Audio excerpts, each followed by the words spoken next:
Hi everyone, Helen Blunden here. Hope you're happy, healthy and well. Thought I'd come outside today to do the book review because it's such a beautiful day. Today I want to talk about this book, Leonard and Hungry Paul.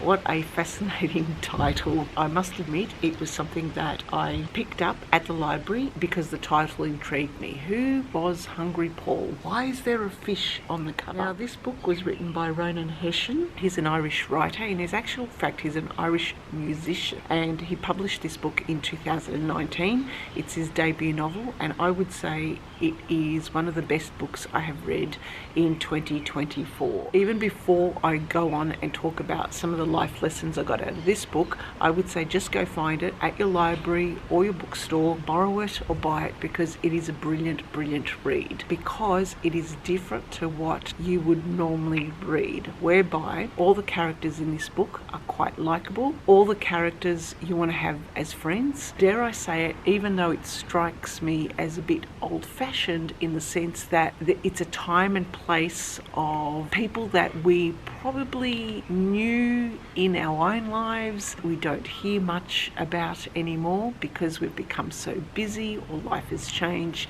For some reason, when reading this book, I felt some kind of nostalgia to the point that everyone in this book I wanted to have as a friend. It somehow reminded me of families of the past, families we don't hear or see more of nowadays in our frenetic and very overwhelmed life. It was published in 2019. The cover itself is really intriguing. First of all, we don't find out who Hungry Paul is, but that is okay because Hungry Paul becomes our friend. We all want to have a friend like Hungry Paul in our lives. The fish was really interesting. After reading this book, I thought to myself, why is there a fish on the cover? There's got nothing to do with any marine life or anything to do with the sea or swimming and so forth. But I would say it's kind of like a fish out of water, and look at all the white space. There's no water, there's no blue. It is a book about two men in their 30s who feel like fish out of water in society. But I would say we need people like Leonard and Hungry Paul. Both men are in their 30s and they're still living at home with their families and they love their families. Leonard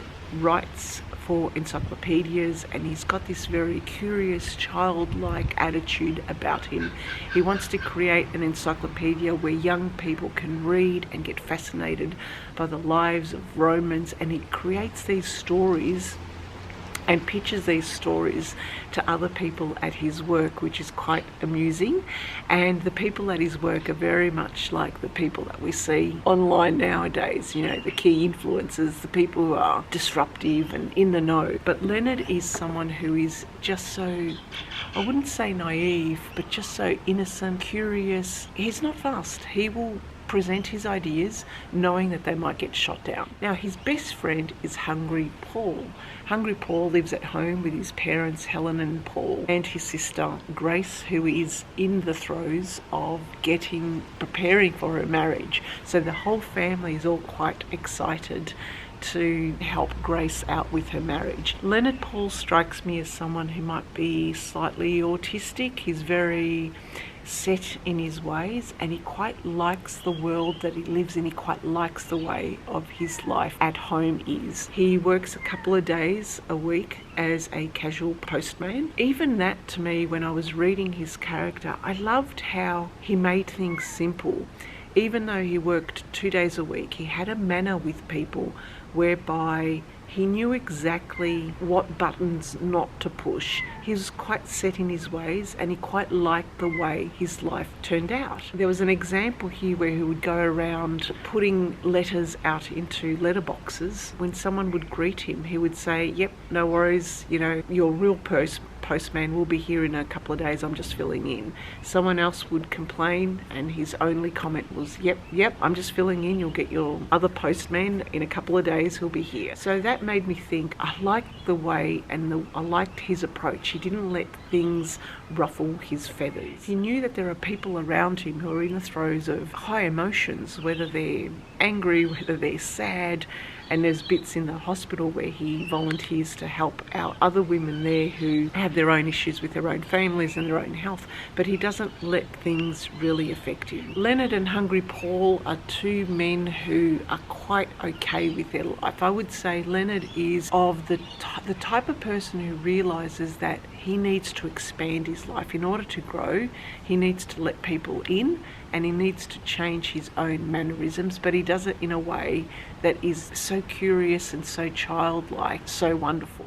Meanwhile, Hungry Paul is the opposite. He gets flustered when things become too much for him. What I loved about this book is the writing, and what Ronan Hession has done here as a debut author. I was fascinated about how he presented these vignettes of life of Leonard and Hungry Paul, and how they talked with their parents, and how they integrated their family life and dropping into each other's homes. Well, Leonard used to go to Hungry Paul's home, and he had a place on the sofa, and Hungry Paul's parents accepted him as their own, and he was just part of the family. And it reminded me of a nostalgia of being able to just pop into friends' places where your friends' parents knew you and knew your family and just welcomed you in. It is such a wonderful book, and it is a book that heartened me into realising that there are people out there who take meaning out of the simple everyday things in their life. The simple act of just playing a board game, the simple act of putting on a CD and listening to your favourite piece of music, the simple act of pulling down the window of the car and letting the breath fresh wind just go through on their faces. Who does that anymore? We're just in an air-conditioned space. Anyway, I loved this book. It was quirky. It was the right amount of quirk that I love. There was nothing about COVID. There was no tension. There was no conflict. There was no sex in it. It was just pure goodness. I loved it. The people, every single person I wanted to have as a friend. It just kind of made me think of my own friendships and the ones that have stood the test of time. And they are the ones that have been quite quirky, the people who don't really care about appearances, of people who don't really care of using social media. In fact, Hungry Paul doesn't even have a mobile phone, and it is so refreshing. It was so refreshing to read about a person and how he deals with life, not even having a mobile phone or getting online. Vignettes that Ronan Hession had written here are so... oh my God, you could just put the pictures in your mind immediately, and there were just scenes that I loved, in particular where Hungry Paul comes up with this idea of a new signature block for emails. He doesn't use emails, but he comes up with this new signature block. He submits it for a competition. He wins the competition, and at the competition, at the local council chambers, I guess, all the community is there to find out who the winners are and to get their check. And there's a mime artist there, one of these, Marcel Marceau type of people.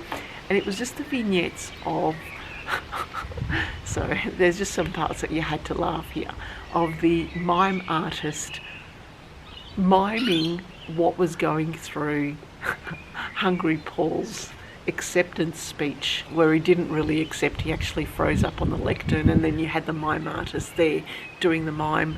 I mean, there was stuff. You have to read this book and see for yourself. It is a brilliant book. I highly recommend it.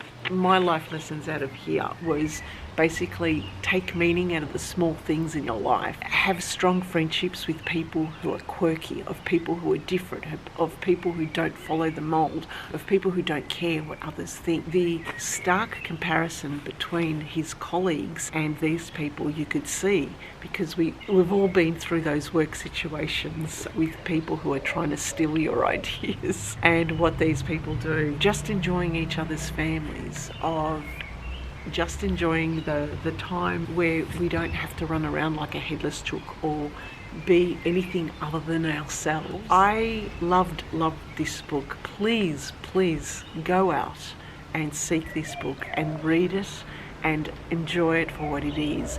Be a fish out of water in a sea of sameness that we have around us all the time. That's all I have to say about this book. Thank you for listening. Thank you for watching. If you have read this book, please let me know what you think. Okay then, bye for now.